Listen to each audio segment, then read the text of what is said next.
നമ്മുടെ ആരോഗ്യത്തിനെ ദോഷമായി ബാധിക്കുന്നുണ്ട് എന്നത് സത്യമാണ്. നമ്മുടെ പഴയ തലമുറയിൽപ്പെട്ടവർ പ്രകൃതിയിൽ കാണുന്ന പഴങ്ങൾ, പച്ചക്കറികൾ, ഇലവർഗ്ഗങ്ങൾ, കിഴങ്ങുവർഗ്ഗങ്ങൾ, പയർവർഗ്ഗങ്ങൾ എല്ലാം ഭക്ഷിച്ച് ആരോഗ്യപ്രദമായ ജീവിതം നയിച്ചു. എന്നാൽ പുതിയ തലമുറ നാവിന് രുചി തേടി നൊടിയിടയിൽ ലഭിക്കുന്ന എണ്ണയും കൊഴുപ്പും മധുരവും മറ്റ് രാസവസ്തുക്കളും ചേർത്ത പോഷകഗുണങ്ങളില്ലാത്ത ഭക്ഷണങ്ങളും കൂടുതലായി കഴിക്കുന്നു. ഇത്തരം ഭക്ഷണങ്ങൾ സ്ഥിരമായി കഴിച്ച് ഇവർ അമിതവണ്ണം, മറ്റ് ജീവിതശൈലി രോഗം എന്നിവയ്ക്ക് അടിമകളാവുന്നു.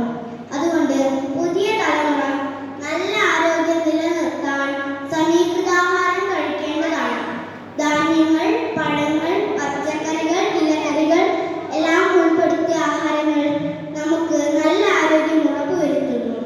ചുരുക്കി പറഞ്ഞാൽ നല്ല ആഹാരത്തിലൂടെ മാത്രമേ നമുക്ക് നല്ല ആരോഗ്യം നിലനിർത്താൻ സാധിക്കുകയുള്ളൂ.